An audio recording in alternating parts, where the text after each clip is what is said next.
This is the Speak For Yourself podcast featuring the best of Colin Cowherd and Jason Whitlock. I am your host, Jason McIntyre. Folks, I'm reeling from that Game 4 defeat the Warriors suffered, but fear not, the series could end tonight. You know nobody that backs the Warriors wants to see a Game 6. Should be a good one. We had a great show today. First up, Cowherd tells us all to relax and says these NBA Finals have gone exactly as we thought they would. All Cleveland has done is win one home game. It's Kyrie versus Steph Curry. And former NBA champ Eddie House lists all the skills that Kyrie has over Curry. But our Fox Hoops analyst Chris Broussard says he's with Steph over Kyrie. So am I. I'm with Broussard on that one. We debate LeBron's comments about Tom Brady being the best athlete in sports. And Jason Whitlock lays out all the reasons he thinks, wait for it, Colin Kaepernick should sign with the Cowboys. Plus, we talk about whether or not the Warriors should be concerned about the mental state of Draymond Green. Ready for Speak For Yourself? Cowherd and Whitlock, take it away. All right, welcome to the show. I'm Jason Whitlock, and I'll tell you why the Cowboys should sign Colin Kaepernick. You heard me right. And I'm Colin Cowherd, and I'll tell you whether the Cavs or Warriors have more pressure on them tonight. Speak For Yourself on a Monday starts right now. Kaepernick to the Cowboys. I can't wait till we get to that discussion. I really believe it. All right, hello and welcome.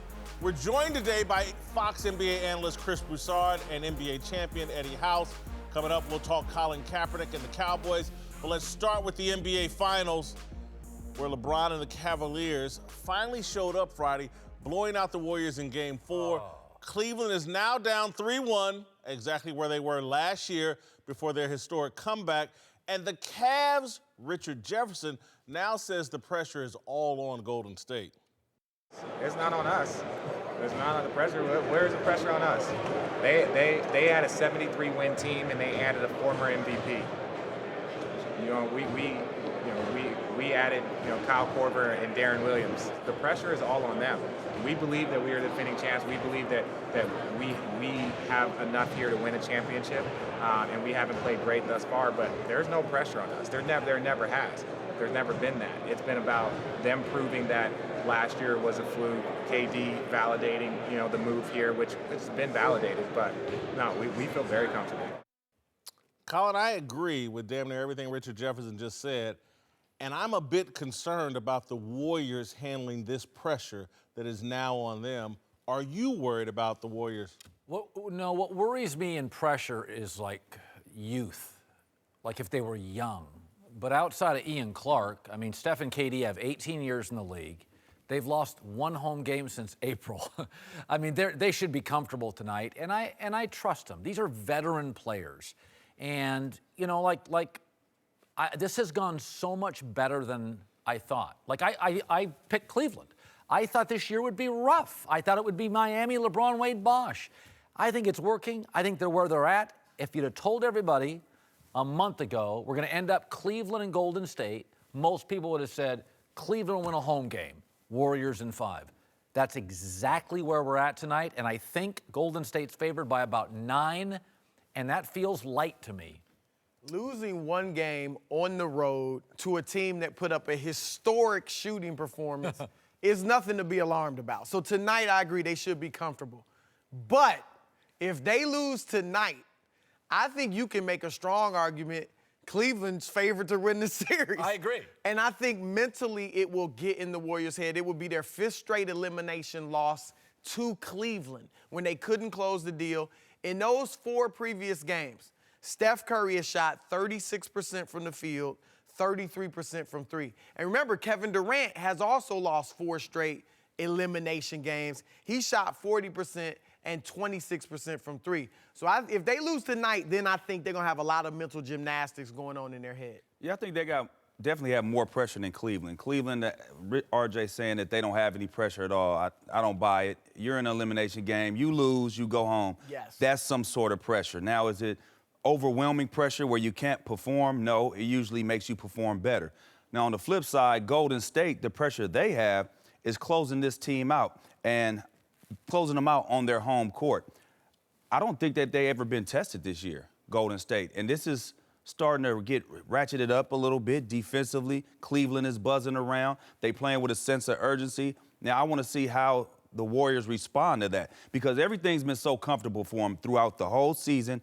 Even when KD got hurt, it got comfortable for Steph. He was able to come out of his shell a little bit and find his game again. I want to see, now, even in the playoffs, it's been so comfortable. This was the first time I seen them uncomfortable. Can they handle it? I think there's a lot of pressure on them. Look, I picked the Warriors in 5, but I don't get all there's no concern. Well, why aren't we concerned? Draymond Green is starting to act like Draymond Green. He's gotten 2 technical fouls the last couple of games. Zaza Pachulia is throwing shots at people's groin area. They look out of sorts in Game 4. Now, obviously, Cleveland knocked down a boatload of shots, and we'll never see that again. But as someone who thought the Warriors were going to handle this easily, I'm a bit concerned. They looked it's turned into a little bit of a fight, and the light-skinned dudes just ain't the greatest fighters. Ali. What about Ali? We used The best to of not all be in the time. hoop either, right? That was the myth. You ain't saying that no more. Okay, but there's 2 things. One, Draymond got suspended last year for this game, so he's here. Thank you. Secondly, do you remember, and I love Harrison Barnes. He's one of the best guys in the league. Let's go back to the shot chart. It wasn't that Harrison was off. Harrison was anemic in the last 3 games. Okay, so and that's not struggling. By Harrison standards, that's the worst he's ever played. So now it's KD. If I said to you right now, KD isn't great tonight, I can still see Golden State rolling away. I'm struggling today to imagine how Cleveland wins. I don't know about that. I think KD has to be great tonight, and that's going to cement him in that conversation of, is he starting to become the best player in the world? Because Steph, he could have another one of these games. Steph, they're starting to work him on the defensive end. You see Kyrie, and he cannot guard Kyrie. You start getting buckets hit on you, bucket after bucket, it gets into your head, and it can affect, how they always say, don't let your defense affect your offense or don't let your offense affect your defense, and I think that's what Steph is going through right now. To me, well, at least in Game 4, the reason I'm concerned is this went from a nice little church league series to now they've taken it outside to the park. And LeBron and them are very comfortable in the park in a physical game. And if it turns into a fight, I don't like Golden State. If Game 4 was anything, it was a tale of 2 point guards. Kyrie Irving went off for the Cavs, going for 40 and sparking their record 86-point first half. It was an all-star game.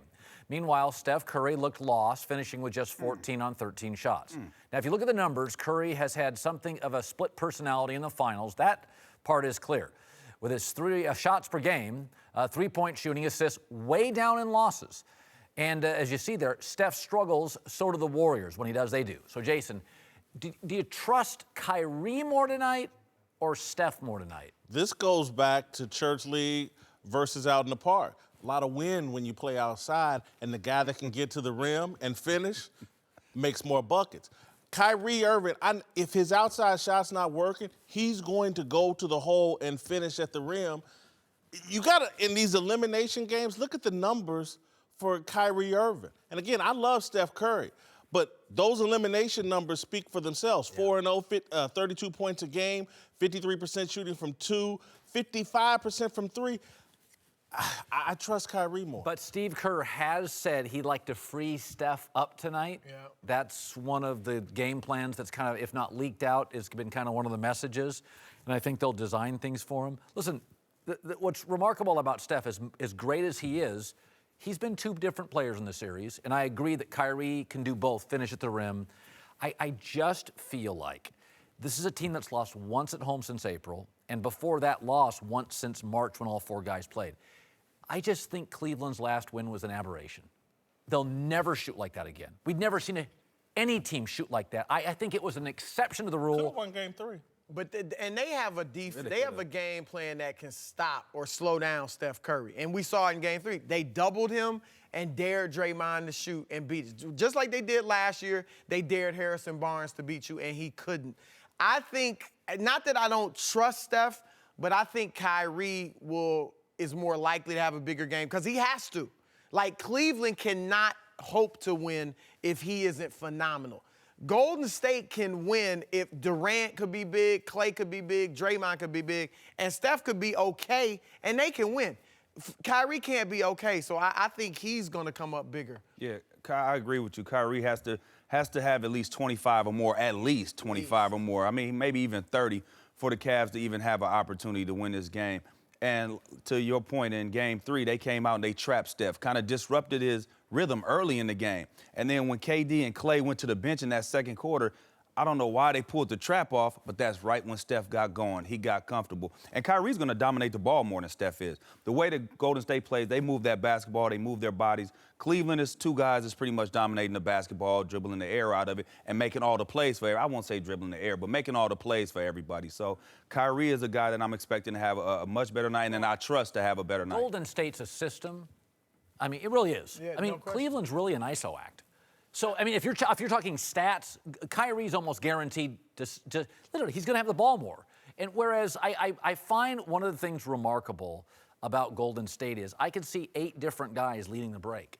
I mean, if you go back to Game 1, I mean, Durant was dominant. I would argue for a big part of this series, Steph has not been a factor. That's not that he's bad. His the numbers first two are, games. First three games, his yeah. numbers are great. Listen, he's averaging almost a triple-double in the first No, three I'm not games. saying that, but he doesn't feel as influential. Durant in the first 2 games felt like he carried the series. LeBron felt like he carried.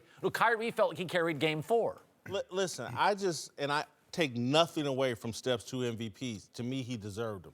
But Kyrie Irving's a better player. I'm just sorry. He's a better player. He's a better one-on-one player. I think he's a better finisher around the basket, but Yes, not by Yeah, much. Steph's Steph is a great finisher, and he has a better handle, but Steph's handle is impeccable. best, probably, in the So I league. mean, he has just a slight edge, I think, if you talk about them matched up head to head. But I think that's part of the reason why you see Coach Kerr is not putting him on him, not allowing Steph to guard Kyrie, because he knows that can hurt Steph's psyche. Steph cannot guard Kyrie, and there's not too many guys out there that can, but Steph definitely is one of those guys that can't. And it takes away from his offensive firepower on the other end, because it kind of disrupts his rhythm, number one, because he has to worry about stopping this guy. And then when you get drained, then you come down and you miss a shot, then it just starts snowballing effect and piling on. And I think that's the big problem, and that's why I always will ride with Kyrie, because of those reasons, that he has the ball and he has supreme confidence.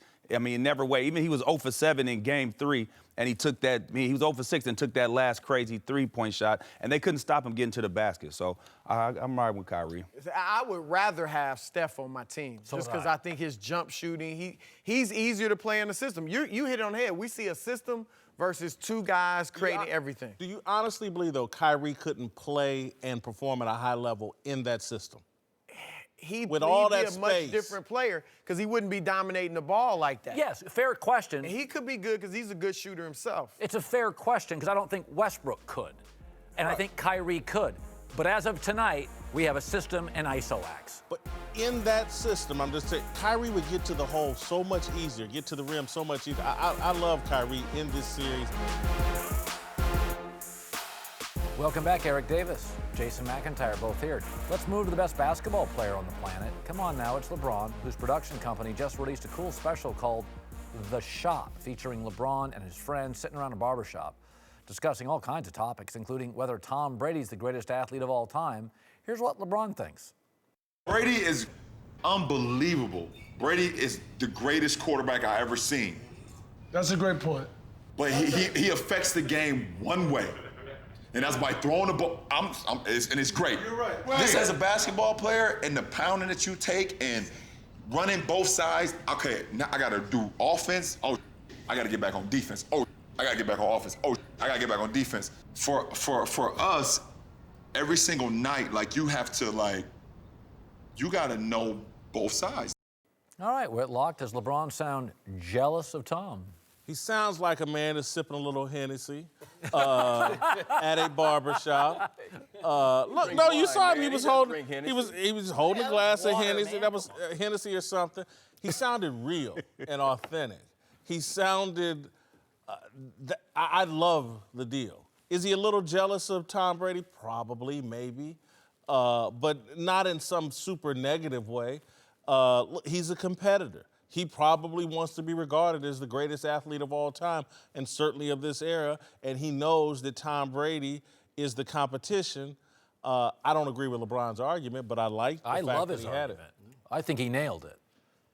Remember that old thing called Superstars on ABC? Yeah. You put LeBron and Tom Brady. Oh, that's not the question. Well, I mean, you're telling me Tom Brady, football players are mostly, outside of an occasional corner wide receiver, they're specialists. NBA players are freaks What's of the nature. hardest thing to do in sports? Play quarterback. Guard Kevin Durant. Play quarterback. No, it ain't. A lot of guys do that. Play quarterback. Oh, come It's on. the hardest thing to do No, in that's the sports. hardest thing to do. That's the hardest position. That doesn't mean you're the best It's the hardest athlete. position. No, this is what I'm going to say. Now, if we're talking, like, what's the question when you say, for number one, he's not jealous of the guy. It's LeBron. He's not jealous of Tom Brady. But when you start talking about no, he's not, and you start talking about the greatest athlete, do you mean by job description, like pro athlete? If you mean that, then you can throw Tom in there. But if you start saying the greatest athlete when you're talking about athleticism, did you guys not see Tom Brady's combine tape? There's nothing athletic about Tom Brady, okay? So if you can't put that in the greatest athlete conversation if you're talking about athleticism. But if you're talking about as a job description, a pro athlete, is he one of the greatest pro athletes ever? You can have that discussion because the quarterback is the hardest position to play in sports. That's the only, Yeah, that's but the a only lot way of I can what look makes at it hard is it's pre-snap, it's memorization, it's coverage understanding. Oh, so the mental aspect doesn't matter. No, it's also the whiplash. By the way, knowing that you're going to stand there and get blasted. Oh, he never gets hit. It takes a certain person to be able to do that. Like this. That doesn't make you the best athlete. You can be the best quarterback, the best leader. The best winner. By the way, you know what the NFL is? It's a bunch of frustrated basketball players. Oh, stop it. No, Stop it. Brady's Stop it. jealous of NBA players. You know, I'm actually I get going that money without getting hit. Oh, that's true. Okay, winner. I don't think he's jealous at all, but I do want to say this. Remember, he's kind of the ambassador of the NBA. When he speaks, people listen, right? You said that All-Star break? What if he's trying to set a narrative here? This is my opportunity. They tee up a softball to LeBron, and he's trying to set a narrative that NBA players are better athletes than NFL players. It's interesting. What if You were LeBron right. is That was trying Henny. to put that out there? That was Henny in his cup. No, you're getting too deep. By the He's way, trying to let everybody know NFL's the most popular sport in America. It's not. But guess what? We're the best athletes. No, I'm going to tell you this. LeBron thinks about everything. This idea it was just Hennessy and happenstance, not and I off didn't the know cuff. where I was going. LeBron is one of the smartest athletes. Like, you talk about influence. Derek Jeter wore Michael Jordan's gear. That's influence. I'll tell you what influence is. LeBron says, let's go political. The other stars go political. I agree with McIntyre. I think LeBron, he's just floating that balloon out there a little bit like, you do get, folks. LeBron I'm going to throw you something you've never heard. No, I will say what he said about this aspect of it, the effect on the game, because I think personally, I've never seen anyone affect the football game as much as Jerry Rice. Everything you did offensively was based on Jerry Rice. Everything you did defensively was based on stopping Jerry Rice. I don't necessarily think that's the same with Tom Brady. Because when LeGarrette Blount is running over people, you build your team to stop him first. So I get what he's saying right there, but as far as playing quarterback is the most difficult thing to do. Listen, I just want to be clear on this as well. LeBron's an all-time great athlete. I'm not in any way trying to besmirch anything he's accomplished. But when you talk about basketball and football, they play 16 times a year in the regular season. You're lucky you play 3 or 4 playoff games. Every game is played at such an intensity level and such a violent intensity level. These guys are sleepwalking through most of the NBA season. They're taking breaks. They're resting. And LeBron's about, then you got to play offense. Then you got to play defense. Then you got to play offense. Then you got to play defense. At what speed? At what intensity level? A lot of times they're sleepwalking till the fourth quarter or hell the entire game. And I'm not knocking them. The NBA is great. But when you start talking about football and you start talking about the quarterback position, it's the hardest thing to do in sports. You have 300-pound men that run 4.8 and 4.9 40s coming after you and can really do some significant damage to you. Concussions, the whole hurt your knee, the whole 9 yards, and you got to deliver that football. But if being an athlete, you had to be a great quarterback, then Cam would dominate this world and Brady would be sitting on a bench. Athletic ability's like fifth. Didn't say you have to do it. You know, that's the thing. You don't have to be a great athlete. By the way, let's show one more time. Can we show the LeBron dunk again? No, seriously. I want our director I want one time. I've seen him dunk plenty. Okay. What does it mean? You tell me if when we show this video, Okay, think of Tom Brady doing that. All right, well, think of LeBron James running a 100-meter dash as fast as Usain Bolt. Won't happen. Colin Kaepernick is still looking for work, but just got some love from a surprising place, Dallas, Texas, where Cowboys quarterback coach Wade Wilson had some kind words for the activist quarterback, saying, quote, he's taken a team to a Super Bowl. He has a ton of talent. Now, does his personal agenda get over the team agenda? I don't know that, and I haven't been around him enough to know. But like I said, I do think he's talented enough to deserve a chance to be on a team. Cowherd, would the Cowboys be a good fit for Kaepernick? What quarterback with that line wouldn't be? Blaine Gabbert works on. I mean, that's the. No, stop it. That's the best O-line in football. That's the best young running back. The staff is all offensive leaning, quarterback friendly. They've got a star receiver on the outside. And also, beyond that, Dak's really popular, not only among fans, among players. He kind of saved the season last year. Dak saved the season. The year before when Romo got hurt, they were atrocious. I think it's a fairly bulletproof system for a polarizing backup. So you're saying bring in Kaepernick? Well, I'm saying the question being, would he be a good fit? Yeah, No, I mean, I'm it's fine. saying bring in Kaepernick. I really am. And I've been down on Kaepernick and the whole national anthem thing. You said 2 weeks ago this was the team. Yeah, and the reason is their brand is bigger than the Kaepernick controversy. The Dallas Cowboys will swallow up his controversy.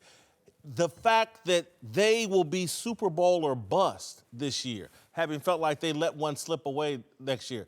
Kaepernick can't bring his controversy to that team because the players will turn around, hey, man, no.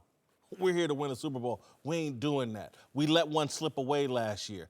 And so the teammates, there will be no threat to Dak Prescott. He's popular in that locker room. He's a young African-American quarterback. And then the final thing is, I'm just saying, the Jerry Jones that I like and respect, I can go through a whole laundry list of Greg Hardy, Rolando McClain, Adam Pac-Man Jones, Terrell Owens, Randy Gregory, Des Bryant, black athletes that have been involved in controversies or criminal behavior or drug suspensions or whatever. Jerry Jones has worked with them on second and third chances. He's the perfect owner to work with Kaepernick on bringing his stuff back to the NFL and working through this controversy. I love the Cowboys Hold on, fit. Jason. So Dak Prescott spent about 12 weeks last year looking over his shoulder at Tony Romo. For 12 weeks at least. And now that Romo's gone, you're telling me Dak's going to have to look over his shoulder at a guy who's been to a Super Bowl. Kaepernick, listen, you just said Super Bowl, and I think this is a Super Bowl team. So he's going to spend all season looking over his shoulder. Not We've never even been remotely. I never won a playoff game. I'm Dak Prescott. Not even Kaepernick, over remotely. here, I went to a Super Bowl. You know what, Jason? I started off thinking that it would be a McIntyre or good. Whitlock? I'm saying Whitlock right now. I started off thinking the way you were thinking on this. I'm with McIntyre right now because the more I look at this and the point he just brought up, Dak is still a very young player. You talked about it, young African-American player. He doesn't have a full season under his belt just yet. He does have a full season. No. I'm talking about he has that going a full season after everyone has started to see what he can and cannot do. And you say there's no pressure on him. He's got to come out and show that it wasn't a fluke. We've seen a lot of guys. We sit here and we're talking about Kaepernick right now. We saw Cap have some early success, and then it changed. Okay? Dak, right now, the pressure is on him for the first time. There was no pressure last year. And I've said it, but the pressure's on him now to perform. Having Cap in that locker room might not be a good thing. Dallas has the toughest schedule in the league. They really do. I'll just ask you. They're 3-3. No one says go to Kaepernick. Not one sane Wait, hold on. person. Yes, they do. Not one sane person. If they're not playing Well, well, not everybody's sane. If they're not playing well, Yes. okay, at the quarterback position. Now, you're talking about the Dallas Cowboys being large enough, with the brand is, yes, it is. We talk about a global brand. It's large enough to suck up the controversy if he's the backup. But if your starter's not playing well, now he's got to hit the field. That's why I still say Seattle's a better place. That's an established veteran that's won the Super Bowl, that's not going anywhere. Dak hasn't done that yet, even though I believe he can be that guy. Look, the other thing I've been saying for weeks is Tony Romo's the backup quarterback in Dallas. He's just sitting in a broadcast booth. If the stuff hit the fan, trust me, Romo will be headed back to Dallas. Kaepernick is no threat to Dak Prescott. Dak Prescott gets hurt. Kaepernick, to me, is an ideal guy to play a couple, 2 or 3 games until Romo gets ready or whatever they have to do at quarterback. And with that offensive line, you do that read option, and Kaepernick moves the chains. But I got no problem with it. I got no problem with it. You said the owner, this is the perfect spot. Yeah. John Mara is another blue blood owner in the NFL. Yeah. So is Jerry Jones. You think he's going to get a lot of mail about Kaepernick if they announce that they're bringing him in? Did What's you listen reaction to gonna the be? list of names I read off? Nobody cares that's- about Oh, no, defensive there was end. no mail for Greg Hardy. But Yeah, you're right. Dallas There is a was very conservative, military first, patriarch. That's Dallas. But Jerry Jones doesn't care. That's one thing. Jerry's going to do what he wants to do, but I completely disagree with the notion that it won't be an issue within the locker room because you still don't have a quarterback that has shown he can do it over the long haul. And as a former player, you see a lot of guys do it once. Eric, Can you do it The guy again? had Tony Romo sitting in the locker room all last year, and not one Cowboy wavered. Not one Cowboy wavered, but they're going to waver because Colin Kaepernick, who can do the read option and make one read on the field, they're going, oh, my God, we got to put Kaepernick Because the quarterback played well. Now, this is what I'm saying. What happens if he comes in? You're assuming that everything is going to go perfectly. And that rarely happens the second year for a quarterback. So if he's not playing well, now you got a quarterback, a guy who's led a team to a Super Bowl that you may start to hear some whispers. Can he hit the field? If Kaepernick if Kaepernick plays with that offense, he'll move the ball. Yes. Great. That would be a good thing. That would be a positive. You're explaining reasons to sign. He's all in on Kaepernick now. No. Did you guys talk with this the weekend? Cowboys? Look, everything I've said about Kaepernick is true. He's an idiot. Should have never put himself in this position. But the Cowboys make sense. All right, welcome back. Chris Broussard and Eddie House are back with us. Let's return to the NBA Finals. That was us talking about the NBA Finals a year ago. Now let's talk about Game 4. Brought back memories of last year's Draymond Green with Draymond's fiery behavior on the court, nearly getting him ejected Friday night. After the game, Draymond took a shot at Cleveland fans, saying they're, quote, not sharp. But even after an outcry, Draymond refused to shy away from his comments. You know, they thought I had tech I didn't have, so that wasn't sharp. It was on the box. I mean, everybody thought you had that tech. I knew I didn't, so maybe I'm just a little sharper than others then, huh? I don't know. But they played hit the road, Jack, and I didn't have to hit the road, so I didn't think that was that sharp. But maybe you thought that was sharp. Well, I was looking at the box score. I was looking at reality. Colin, should the Warriors be worried about Draymond Green tonight? No. You remember who the best player for Golden State was last year in Game 7? It was Draymond Green. I think he's fine. I think he learned. I think people learn. I mean, he made a mistake. He's a young player. He had an off-season issue. I think he's grown up. I think I read a story last week where he literally really sat and said, I blew it. I blew the series. And I think he's a smart enough guy. I mean, he's funny. He gets it. He's self-aware. Again, young people, this is still a really young team. These guys are mid-20s. I think he's auto-corrected. I think he's in good shape, and I think they roll tonight with him. Listen, I'm worried just because I think Zaza Pachulia drives me crazy. But other than him, Draymond's the guy I'm most worried about because I don't think he's been that effective in this series. He's not knocking down threes. He's gotten 2 technical fouls the last 2 games. I'm really worried about him. If he were playing well, I would have the utmost confidence that they'll take care of business tonight. But I think he's been very ineffective, and I think he's frustrated. Well, if I'm the Warriors, my level of concern is not that high, but I'm concerned a little bit just because of some of the antics that he has. He straddles the line between going too far and pushing the envelope a little bit too much because when you look at it, he'll get a foul and he'll run down the court, and then on TV we can see exactly what he's saying. We can read his lips. The one thing I think the referees have done a great job of is not getting involved and making it about them.